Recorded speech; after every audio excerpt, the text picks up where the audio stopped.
Boa noite a todos. Meu nome é Roseli e hoje estarei aqui com vocês falando sobre um livro chamado Palavras do Coração.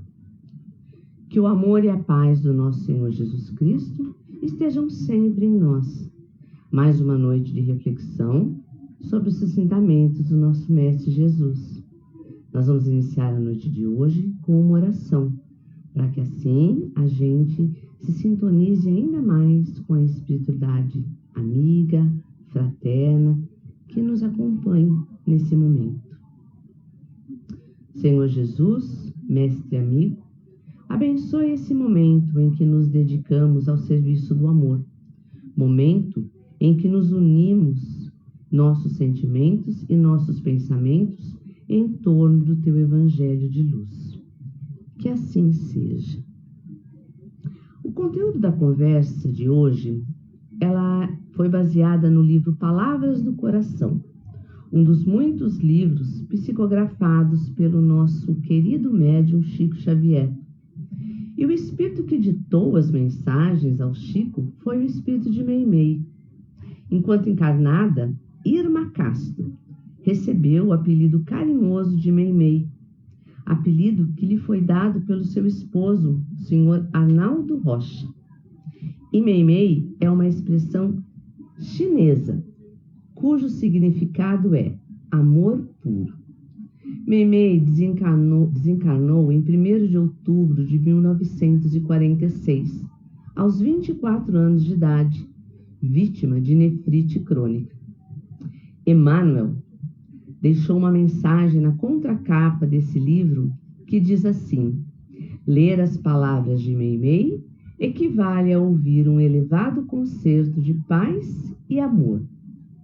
E eu hoje, trazendo para vocês alguns trechos dessa obra, é um convite para que a gente se envolva, a gente se deixe envolver por esses dois nobres sentimentos, paz e amor. Meimei deixou nessa obra 28 poemas, tratando dos mais diversos sentimentos e virtudes. Mas diante do nosso pouco tempo, eu escolhi e vou falar apenas sobre 9 poemas, cujo conteúdo eu achei que era bem enriquecedor. E o primeiro poema nos fala sobre aprendizado. E Meimei diz assim: o amor de Jesus nos traçou por estradas da redenção, que pode igualmente ser adquirido em exercício disciplinar. Esforcemo-nos para alcançá-lo. Os instrutores são nossos próprios semelhantes.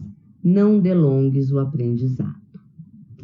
Sabemos que a vida é um processo gradativo de diversos aprendizados: o moral, intelectual, emocional e também o espiritual. E nós só aprendemos efetivamente, sobre todos os aprendizados aí da vida, se além do estudo, nós colocarmos os nossos aprendizados em prática. Vamos reportar a nossa infância. Vamos voltar ao tempo de escola, onde, para aprendermos as matérias, nós fazíamos exercícios práticos. E era através dos exercícios que entendíamos a lógica da teoria.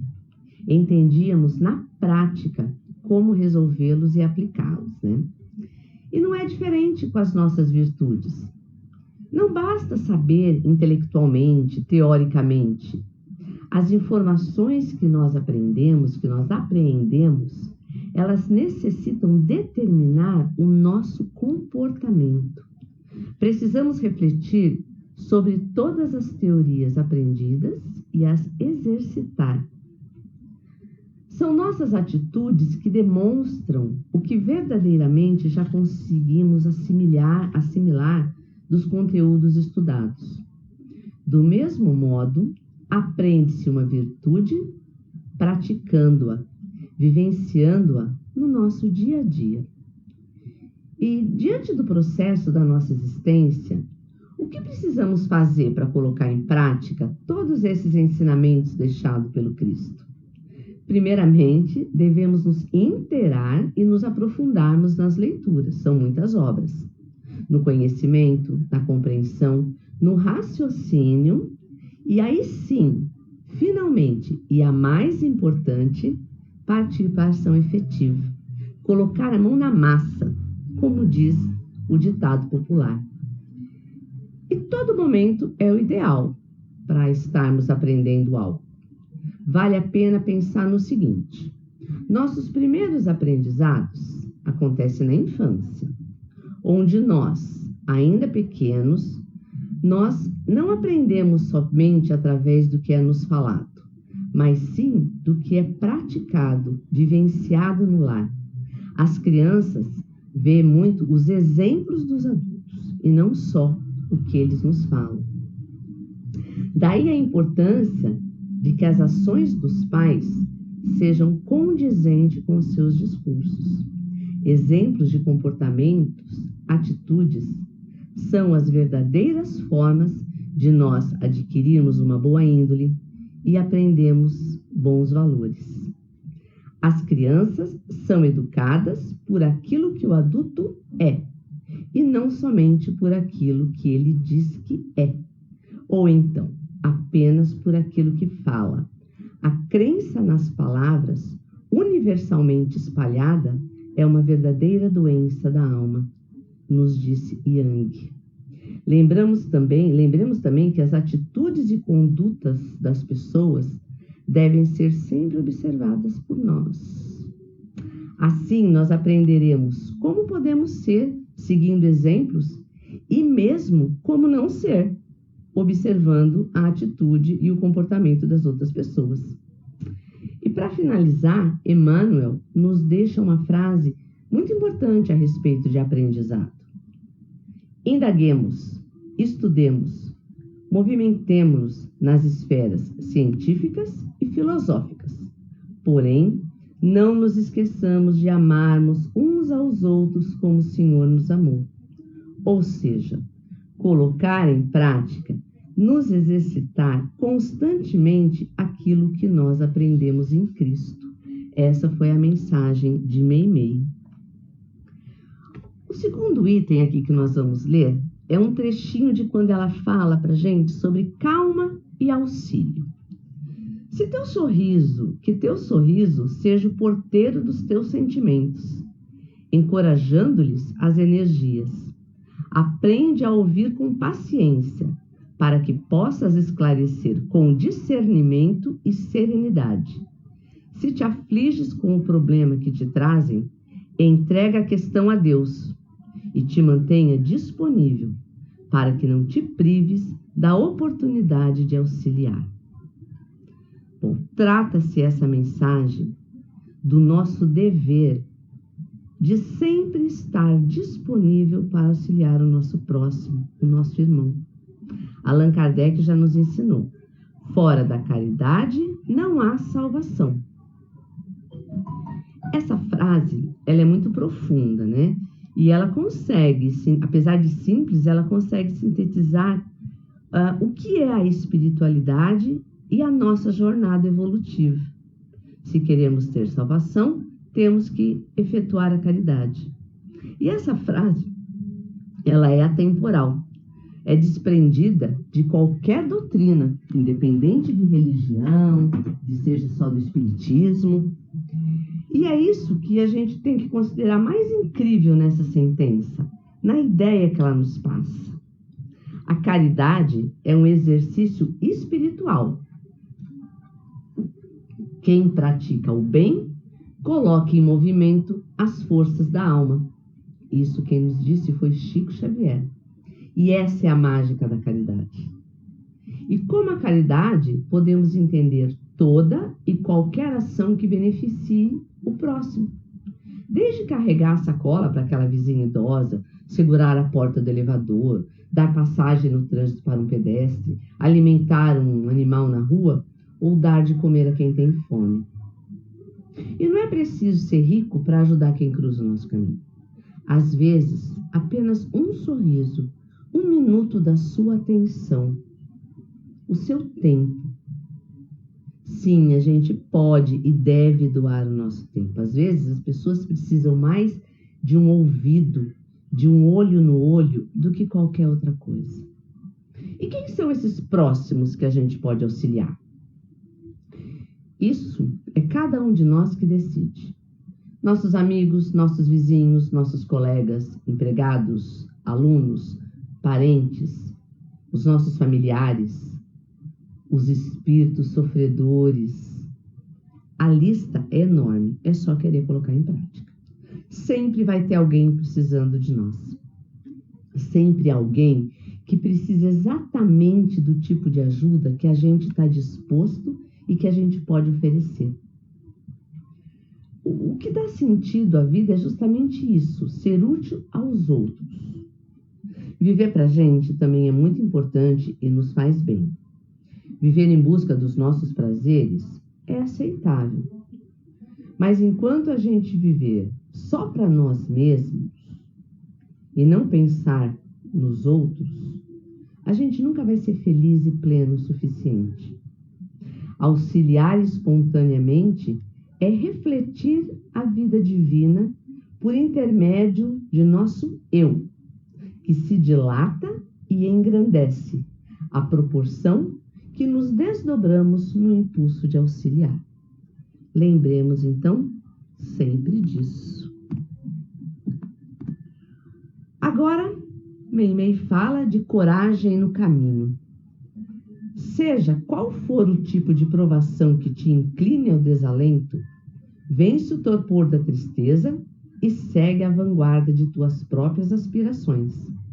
Da imensidão da noite nascerá sempre o fulgor de um novo dia. Não te permitas qualquer parada nas sombras da inércia. Trabalha e prossegue em frente, porque a bênção de Deus te espera em cada alvorecer. Bom, Meimei aqui nos chama a atenção sobre uma virtude, a coragem. E todos nós carregamos a coragem em nosso íntimo. Joana de Ângeles, no livro Tesouros Libertadores, livro esse psicografado por Divaldo Franco, ela nos fala sobre a coragem. Uma frase bem simples. A coragem do indivíduo é sempre avaliada pelas suas resistências morais. Estamos aqui mais uma vez falando de conceitos morais, comportamentos morais, transformações morais. E o que isso quer dizer? Quanto mais evoluídos, menos medo iremos de ter. Porque estaremos preparados para passar pelas provas e aflições. Então, quanto mais procurarmos nos evoluir, mais coragem nós teremos. E pessoas corajosas, geralmente, são aquelas que já passaram por grandes dificuldades na vida. Um exemplo, uma mãe que teve um filho que desencarnou. De uma forma muito dura, ela já aprendeu que nada é para sempre e não tem mais apego tão forte com as pessoas e em bens materiais. Por conta disso, ela tem mais aceitação se alguém lhe deixar sozinho, por incrível que pareça. Porque ela já enfrentou isso na sua vida, que deixaram, ela sozinha. E ela tem coragem de enfrentar novamente, pois ela compreende, através do seu sofrimento, da sua evolução espiritual frente a isso, ela tem coragem para continuar. Coragem é firmeza, é ter energia frente aos problemas que nos desafiam. E como os maiores problemas para o cristão se encontram sempre no campo do espiritismo, do espírito, tenhamos sempre a coragem de enfrentar as dificuldades do caminho, sempre com vistas à nossa melhoria e edificação espiritual, e não esquecer de algo muito importante, que nunca estamos sós. Tem um ditado popular que diz: Deus não dá a cruz maior do que podemos carregar. O que acontece é que nós vamos passando por situações que vão evoluindo o nosso espírito, nos tornando mais fortes e capazes para mais adiante nós superarmos algum obstáculo deixado para trás em uma outra encarnação ou até mesmo nessa. Mas não podemos levar isso como regra, não. Como já compreendemos no Espiritismo, cada um de nós tem a sua história, cada um de nós tem as nossas particularidades para passar, as nossas superações para enfrentar. Cada um carrega a sua história, né? Então, podemos assim compreender que quanto mais conscientes, estudados, o que vem complementar o que nós já falamos sobre o aprendizado, e conseguirmos superar desafios, mais coragem vamos ter para vencer as provas e expiações que irão surgir em nossa vida. Agora nós vamos ler o que ela nos disse sobre doações. Não digas que possa existir alguém sem necessidade de ti. Precisamos dos outros, tanto quanto os outros valem de nós.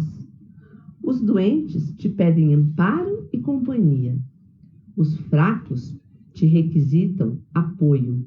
Os tristes procuram em tua presença essa ou aquela migalha de alegria.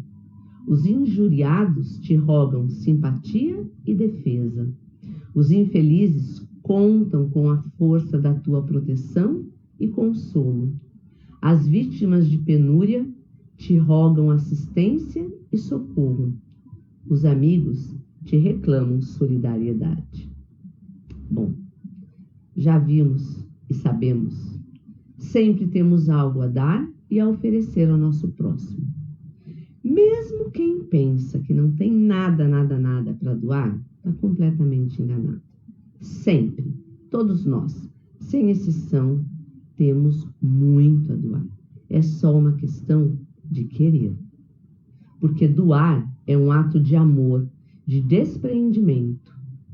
Podemos observar que a mensagem desse poema está totalmente ligado com o poema que lemos sobre calma e auxílio. Eles se complementam. Ao fim da nossa passagem aqui pela Terra, a gente não vai levar bagagem material nenhuma, mas sim os tesouros imateriais que nós conquistamos no convívio com o nosso próximo, com a nossa própria consciência. Nós já percebemos que atualmente a humanidade está interessada em mais receber do que dar. Vocês já observaram isso? Que infelizmente nós nos encontramos numa época onde há o predomínio do orgulho e do egoísmo. Esperamos que o outro nos respeite, para aí passar a respeitar. Só ajudamos quando somos ajudados. Agradecer? Às vezes, não isso. A gente não agradece se o outro também não demonstrar gratidão. E o amor? Só vamos amar quando o outro demonstrar seu amor por nós. E quanto dessas atitudes tem nos ajudado a nos aproximar de Deus? Nenhuma, né? Santo Agostinho responde essa pergunta. Ele fala assim: compreendem que, para chegarem a Deus, só existe um caminho, a caridade. Não há caridade sem esquecimento das ofensas e das injúrias. Não há caridade com ódio no coração e sem perdão.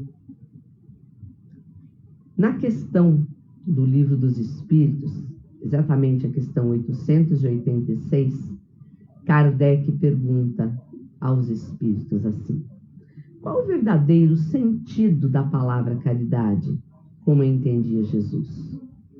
E os espíritos então respondem: benevolência para com todos. E aí nós voltamos à célebre frase falada alguns minutos atrás: sem caridade não há salvação. Aqui, Meimei começa a falar um pouco, manda uma mensagem para os desajustados. Nem sempre conseguirás beijar a mão de quem te fere, mas em qualquer tempo dispões da possibilidade de oferecer-lhe a bênção da tolerância.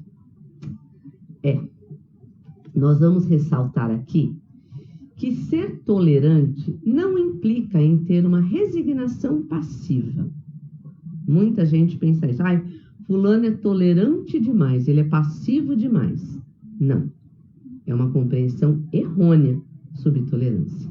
A tolerância é uma atitude construtiva nas condições para os bons relacionamentos, os quais, muitas vezes, a tolerância dissolvem as pesadas nuvens do mal-querer, dos maus entendimentos. As divergências, as diferentes ideias e opiniões fazem parte da nossa convivência, sem que necessariamente determine que a gente tem que estar em desacordo, em briga. Mas por que a gente tem apresentado tanta dificuldade nas nossas convivências? O primeiro pensamento que devemos ter diante dessa pergunta é que, primeiramente, nós estamos aqui no planeta Terra para evoluir. Então, é claro que a gente vai encontrar muitas provas.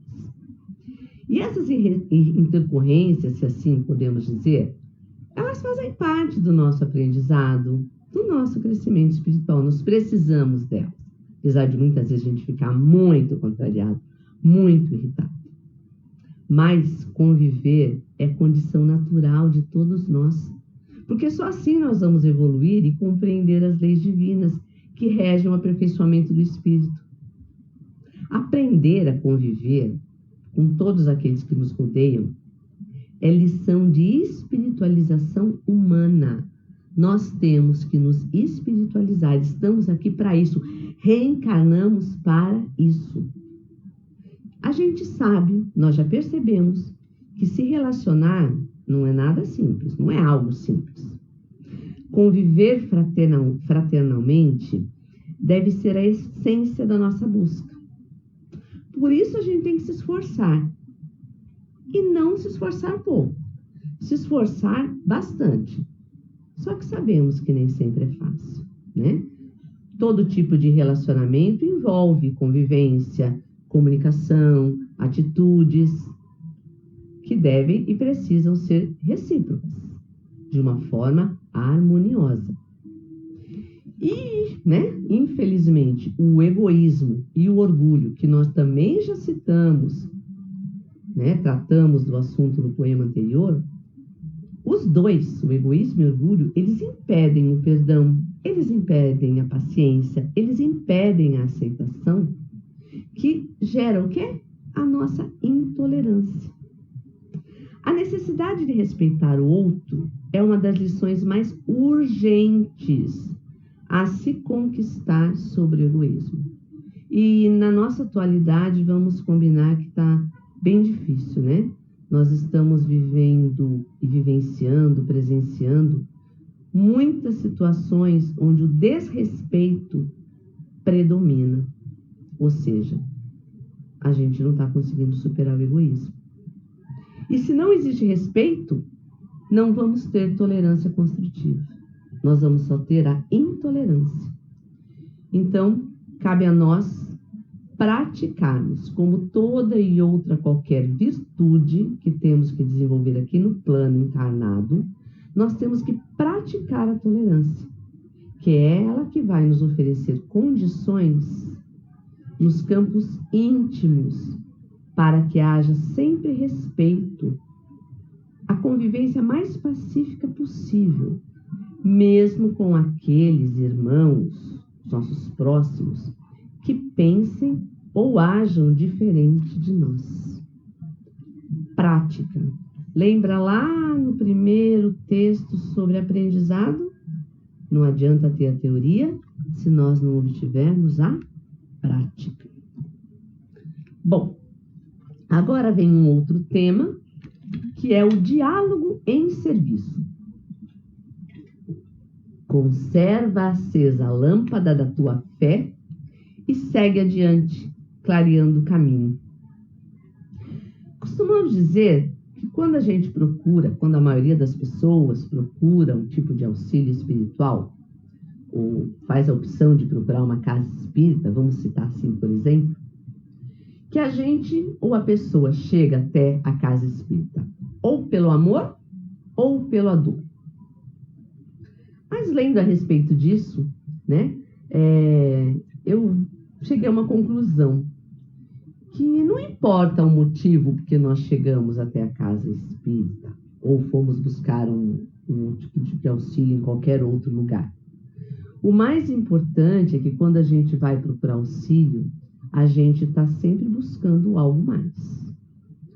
A gente está procurando um auxílio, um amparo, a cura de algum incômodo na nossa matéria, uma orientação, nossa, entre tantos outros motivos que nos levam a procurar ajuda.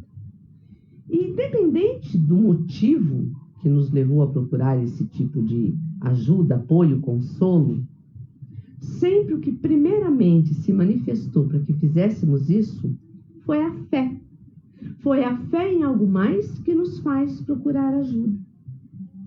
A fé nos impulsiona a procurar esse auxílio. E assim, o que é a fé? Eu não vejo a fé como algo muito simples de ser esclarecida. A fé é muito sentida, né? Mas ela é a mãe de todas as virtudes que nós temos. Se nós não tivermos fé, a gente não vai colocar em prática, em exercício, nenhuma outra virtude. A fé é entregar-se, né?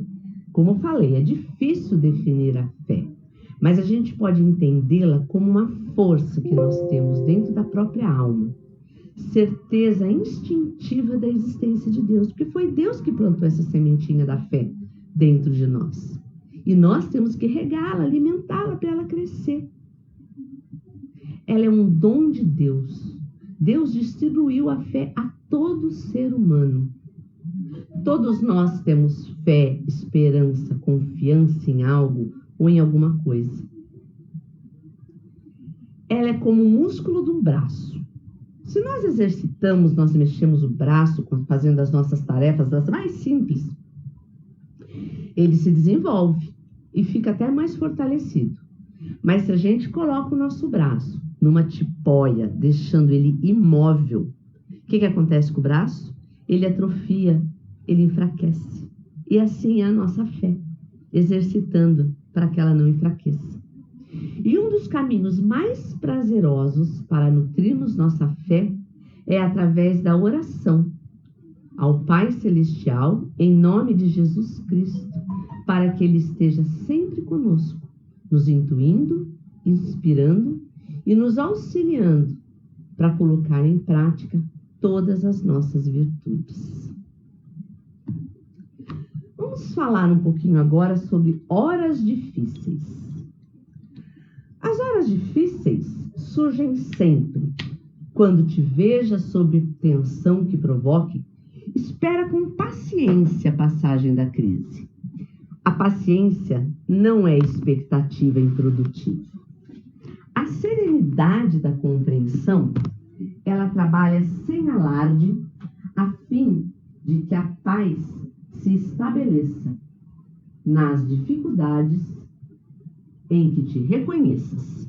Ser a paciência que age com caridade, inteligência, para que o bem se faça em auxílio de todos os corações que te compartilham a vida. Paciência, não? A tão falada, tão solicitada paciência por todos nós. Paciência, ela é um tema muito vasto. E não tem como falar sobre tudo que ela representa, falar de todos os seus desdobramentos. Nós vamos dar, assim, uma pincelada, né? Que o mais importante é a gente lembrar que ter paciência é uma virtude e também um dos objetivos do espírito para caminharmos na evolução. Veja que a gente está assim, em todos os temas aqui discutidos, o foco, o objetivo principal e o mais importante é isso. É desenvolver virtudes para caminharmos na nossa evolução. E, em particular, a paciência, ela também tem que ser exercitada e desenvolvida para que, através dela, a gente consiga aprender e entender qual o propósito da nossa vida. assim aumentando a nossa fé e a nossa aproximação com o Criador, né? Paciência é uma virtude de manter o controle emocional equilibrado. Muita respiração, muita oração para que esse equilíbrio apareça. Evitarmos perder a calma ao longo do tempo diante de alguma situação. Ter paciência é ter desenvolvido a capacidade de suportar incômodos e dificuldades de toda ordem, em qualquer hora, em qualquer lugar. Essa frase é pesada, né? Difícil, né? Vamos ser sinceros, nós somos espíritos que estamos aqui para muito aprendizado, então desenvolver essa capacidade, ela é difícil.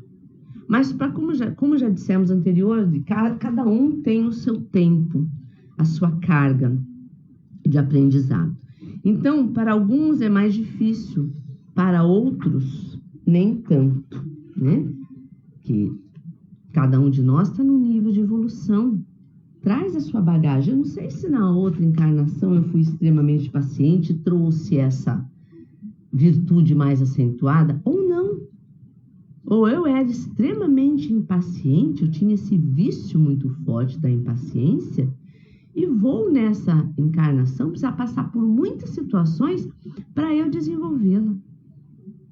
Os princípios básicos para sermos pacientes é ter a nossa fé, ser educado, humanizado e saber agir diante das mais diversas situações, com calma e tolerância. Bom, voltamos a falar em tudo aquilo que nós já conversamos há minutos atrás.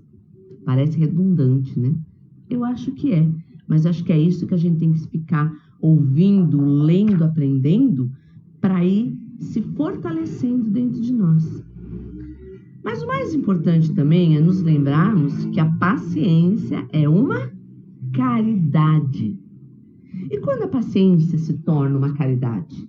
Quando nós a praticamos nos nossos relacionamentos interpessoais, quando a gente desenvolve a tolerância construtiva. E família é um dos melhores e principais grupos para exercitarmos e desenvolvermos a nossa paciência. E Meimei vai nos trazer isso, não no próximo, mas no último. Eu deixei justamente o último poema, que é denominado Os Teus, vocês virão, para a gente fechar realmente.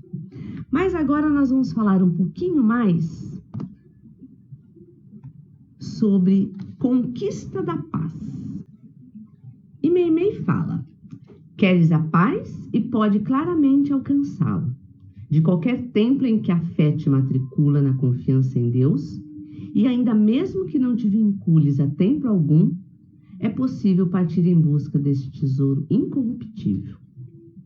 Bem, paz é um estado de espírito. Ele é o resultado do entendimento das lições que a vida já nos ofereceu. É fruto da nossa consciência tranquila, né? Quando a gente começa a aceitar as pessoas como elas são, fica mais fácil. Isso traz-nos paz. Paz é aprender com os próprios erros e termos sempre o auto-perdão.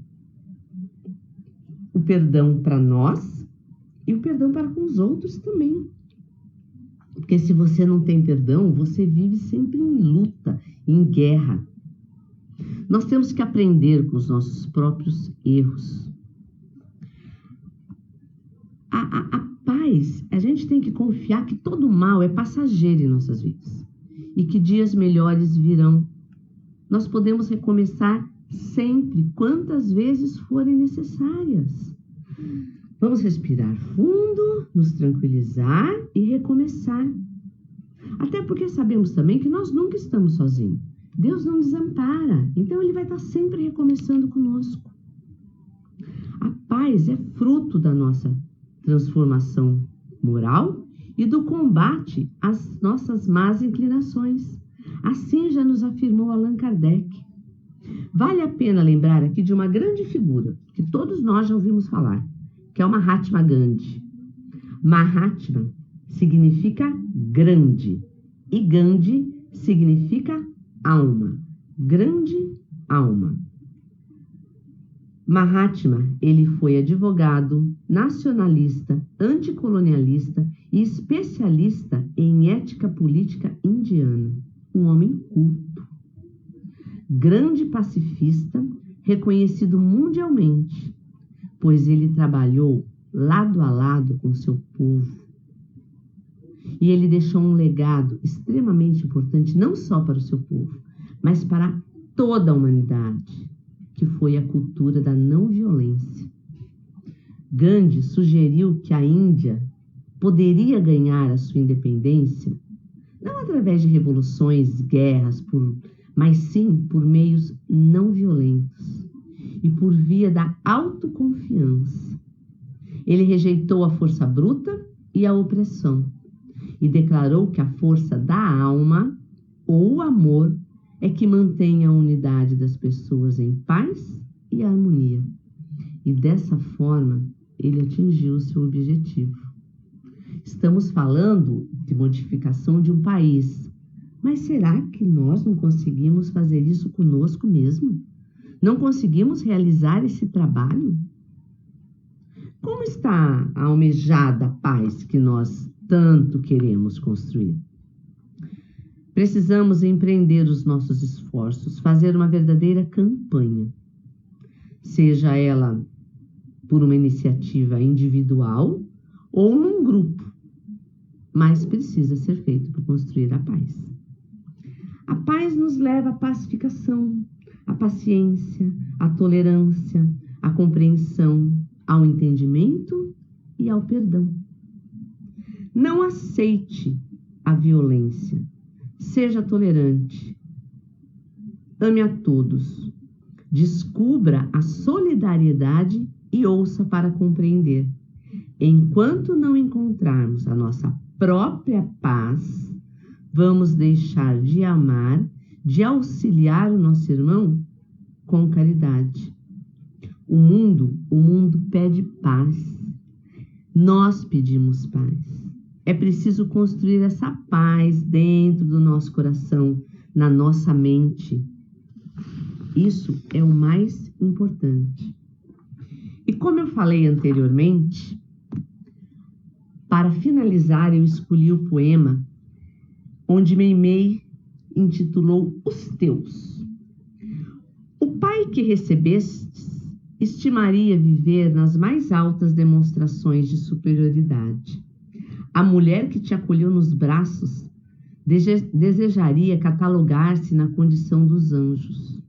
Os irmãos que te carregam o nome quereriam ser modelos de perfeição aos teus olhos, e os parentes em geral ficariam felizes desempenhando a função de teus benfeitores. No entanto, são todos eles humanos, falíveis, quais nós mesmos.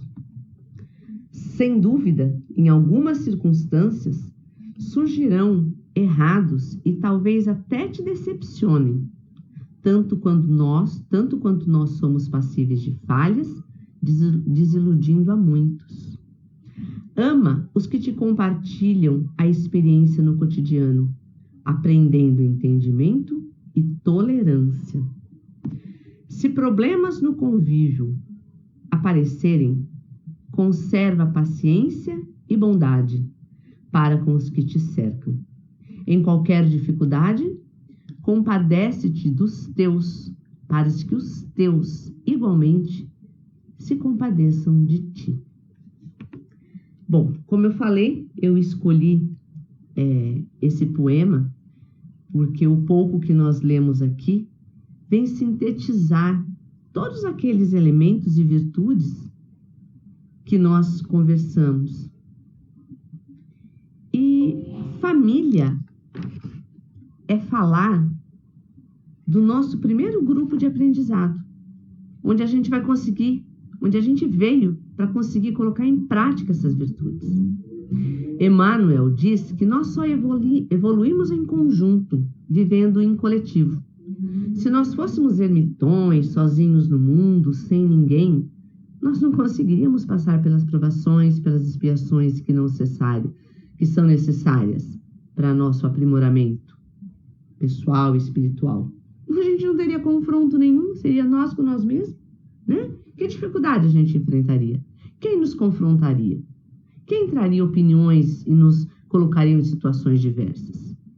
A doutrina espírita apresenta a família como um instituto abençoado, num grupo de espíritos necessitados e em compromissos inadiáveis de auxílio ou reparação de uns para com os outros, em obediência à lei da causa e efeito. Reencontram-se num programa de provas e expiações graças ao princípio da reencarnação. Ou seja, a família tem um papel fundamental na nossa formação e no estabelecimento de nossos valores, na construção dos valores de toda a sociedade. A família jamais será antiquada ou ultrapassada, mas sempre vai ser um dos mais importantes pilares que possibilitam a construção do nosso futuro, do futuro dos nossos filhos, dos nossos netos, dos nossos descendentes. Joana de Ângeles, ela nos alerta que a estrutura familiar precisa, nos dias de hoje, ser amparada e cuidada para que possa exercer a função que Deus imaginou para ela. A função da família, então, é fazer com que a gente aprenda a amar desinteressadamente, para que a gente se doe por completo num determinado grupo, que é a família, para que depois a gente possa doar nosso amor para a humanidade, partir para os outros grupos. Então, meus irmãos, espero que todo esse aprendizado que Meimei nos trouxe, essas palavras de amor e paz, fixe em nossos corações, na nossa mente, que possamos ter então uma excelente noite de descanso. E mais uma vez eu agradeço pela atenção de todos vocês. Que a espiritualidade amiga os abrace, os conforte e estejam sempre aos vossos lados. Que assim seja, minha gratidão a todos.